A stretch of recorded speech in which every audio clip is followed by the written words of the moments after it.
Super prime at 9 ನಲ್ಲಿ ಇವತ್ತು ಇಡೀ ದಿನದ ಪ್ರಮುಖ ಬೆಳವಣಿಗೆಗಳ ವಿಶೇಷ ವರದಿಗಳನ್ನು ತೋರಿಸ್ತೀವಿ. ಆದರೆ ಅದಕ್ಕೂ ಮೊದಲು ರಾಜ್ಯ, ದೇಶ ಹಾಗೂ ವಿದೇಶಗಳಲ್ಲಿ ನಡೆದ ಪ್ರಮುಖ ಸುದ್ದಿಯನ್ನ ಟಾಪ್ 18 ಸುದ್ದಿಯಲ್ಲಿ ನೋಡೋಣ.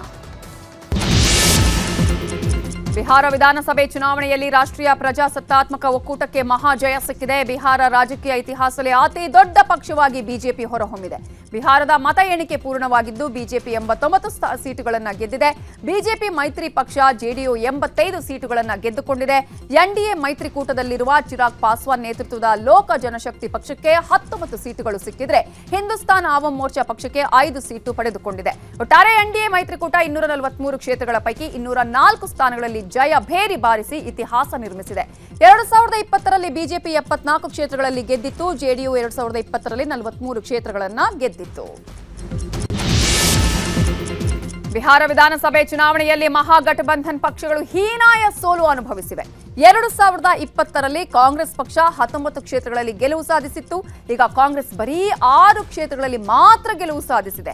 ಇನ್ನು 2020ರಲ್ಲಿ ತೇಜಸ್ವಿ ಯಾದವ್ ಅವರ ಆರ್ಜೆಡಿ ಪಕ್ಷ 75 ಕ್ಷೇತ್ರಗಳಲ್ಲಿ ಗೆದ್ದಿತ್ತು. ಈಗ ಬರೀ 25 ಕ್ಷೇತ್ರಗಳಿಗೆ ತೃಪ್ತಿ ಪಟ್ಟುಕೊಂಡಿದೆ.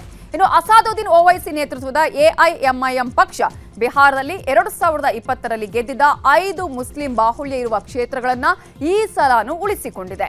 ಇದನ್ನ ಹೊರತುಪಡಿಸಿದರೆ ಸಿಪಿಐಎಂ ಸೇರಿದಂತೆ ಪಕ್ಷೇತರ ಅಭ್ಯರ್ಥಿಗಳು 9 ಕ್ಷೇತ್ರಗಳಲ್ಲಿ ಗೆಲುವು ಕಂಡಿದ್ದಾರೆ. ಬಿಹಾರ ರಾಜ್ಯದಲ್ಲಿ ಈ ಸಲ ಹೊಸ ಯುವ ನಾಯಕನ ಉದಯವಾಗಿದೆ. ಅದೇ ಚಿರಾಗ್ ಪಾಸ್ವಾನ್. 2020ರ ಚುನಾವಣೆಯಲ್ಲಿ ಕೇವಲ 1 ಸ್ಥಾನವನ್ನ ಗೆದ್ದಿದ್ದ ಎಲ್ಜೆಪಿ ಪಕ್ಷ ಇವತ್ತು 19 ಸ್ಥಾನಗಳಲ್ಲಿ ಜಯಭೇರಿ ಬಾರಿಸಿ ಎಲ್ಲರ ಹುಬ್ಬೇರಿಸುವಂತೆ ಮಾಡಿದೆ. ಅಚ್ಚರಿ ಅಂದ್ರೆ ಸೀಟು ಹಂಚಿಕೆ ವೇಳೆ ಚಿರಾಗ್ ಪಾಸ್ವಾನ್ ಪಕ್ಷಕ್ಕೆ ಬಿಜೆಪಿ ಕೇವಲ 29 ಕ್ಷೇತ್ರಗಳನ್ನು ಬಿಟ್ಟುಕೊಟ್ಟಿತ್ತು. ಈ ಕ್ಷೇತ್ರಗಳ ಪೈಕಿ ಎಲ್ಜೆಪಿ 19 ಕ್ಷೇತ್ರಗಳಲ್ಲಿ ಗೆಲುವನ್ನ ಸಾಧಿಸಿದೆ.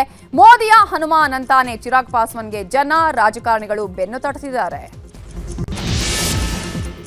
ಒಂದ್ ಕಡೆ ಬಿಹಾರ ಮತ ಎಣಿಕೆ ನಡೀತಾ ಇದೆ, ಇನ್ನೊಂದು ಕಡೆ ಇವತ್ತು ಮಾಜಿ ಪ್ರಧಾನಿ ಜವಾಹರ್ಲಾಲ್ ನೆಹರು ಅವರ ಜನ್ಮದಿನ.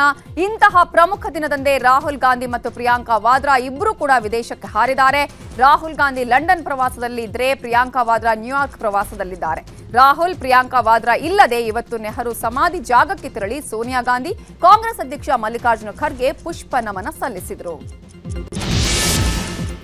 ಬಿಹಾರ ಚುನಾವಣೆ ಜೊತೆಗೆ ನಡೆದ 7 ರಾಜ್ಯಗಳ 8 ವಿಧಾನಸಭಾ ಕ್ಷೇತ್ರಗಳ ಉಪಚುನಾವಣಾ ಫಲಿತಾಂಶ ಹೊರಬಿದ್ದಿದೆ. ಜಮ್ಮು ಕಾಶ್ಮೀರದ ಬುದ್ಗಾಮ್ ಪಿಡಿಪಿ ಪಕ್ಷದ ಅಭ್ಯರ್ಥಿ ಸೈಯದ್ ಅಜೀರ್ ಗೆಲುವು ಸಾಧಿಸಿದ್ದಾರೆ. ನಗ್ರೋಟಾದಲ್ಲಿ ಬಿಜೆಪಿಯ ದೇವಯಾನಿ ರಾಣಾ ಗೆದ್ದಿದ್ದಾರೆ. ಜಾರ್ಖಂಡ್ನಲ್ಲಿ ಜೆಎಂಎಂ ಪಕ್ಷದ ಸೋಮೇಶ್ ಗೆದ್ದಿದ್ರೆ ಮಿಜೋರಾಂದ ಡಂಪಾದಲ್ಲಿ ಎಂಎನ್ಎಫ್ ಪಕ್ಷದ ಲಾಲ್ ತಂಗ್ ಗೆಲುವು ಸಾಧಿಸಿದ್ದಾರೆ. ಒಡಿಶಾದ ನೌಪದಾದಲ್ಲಿ ಬಿಜೆಪಿ ಗೆದ್ದಿದ್ರೆ ಪಂಜಾಬ್ನ ತಾರ್ನತರನ್ ಕ್ಷೇತ್ರದಲ್ಲಿ ಎಎಪಿ ಗೆದ್ದಿದೆ. ರಾಜಸ್ಥಾನದಂತಹ ಕ್ಷೇತ್ರದಲ್ಲಿ ಕಾಂಗ್ರೆಸ್ನ ಪ್ರಮೋದ ಜೈನ್ ಗೆದ್ದಿದ್ರೆ ತೆಲಂಗಾಣದ ಜುಬ್ಲಿ ಹಿಲ್ಸ್ ಕ್ಷೇತ್ರದಲ್ಲೂ ಕಾಂಗ್ರೆಸ್ನ ನವೀನ್ ಯಾದವ್ ಗೆಲುವನ್ನ ಸಾಧಿಸಿದ್ದಾರೆ.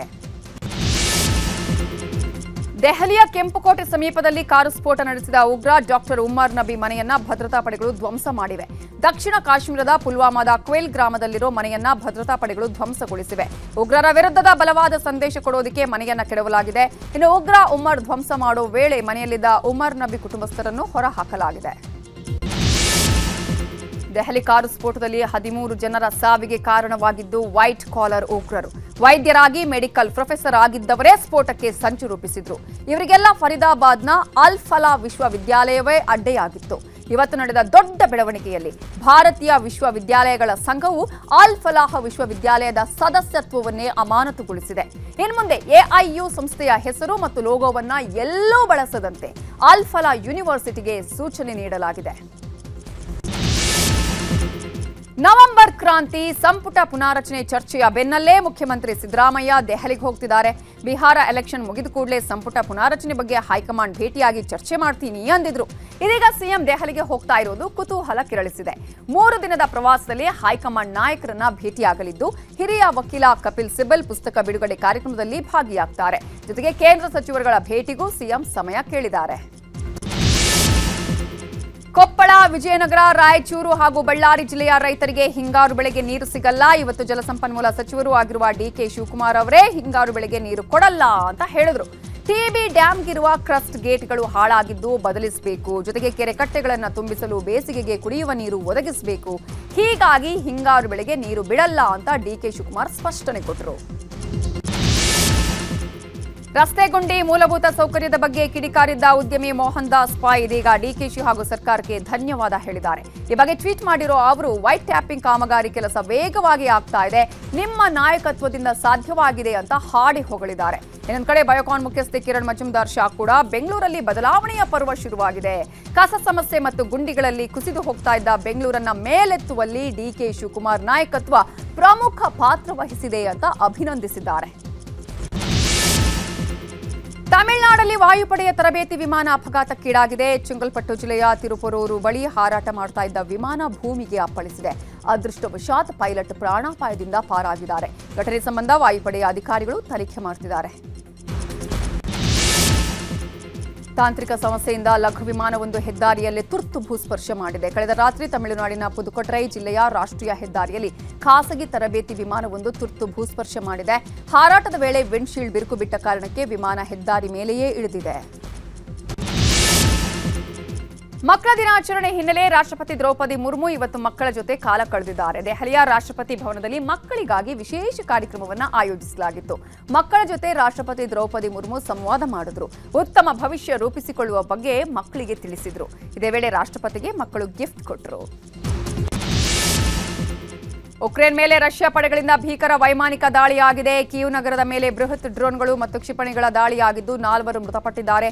11ಕ್ಕೂ ಹೆಚ್ಚು ಮಂದಿ ಗಾಯಗೊಂಡಿದ್ದಾರೆ. ಕೀವ್ ನಗರದಾದ್ಯಂತ ನೀರು, ವಿದ್ಯುತ್ ಸಂಪರ್ಕ ಕಟ್ಟಾಗಿದ್ದು ಜನ ಪರದಾಡ್ತಿದ್ದಾರೆ. ಇಂಡೋನೇಷ್ಯಾದ ಮಧ್ಯ ಜಾವಾ ಪ್ರಾಂತ್ಯದ ಕೆಲವು ಭಾಗಗಳಲ್ಲಿ ದೊಡ್ಡ ಪ್ರಮಾಣದ ಭೂಕುಸಿತ ಸಂಭವಿಸಿದೆ. ಘಟನೆಯಲ್ಲಿ 2 ಸಾವನ್ನಪ್ಪಿದ್ದಾರೆ. ಹಾಗೆಯೇ 21 ಜನ ಕಾಣೆಯಾಗಿದ್ದಾರೆ.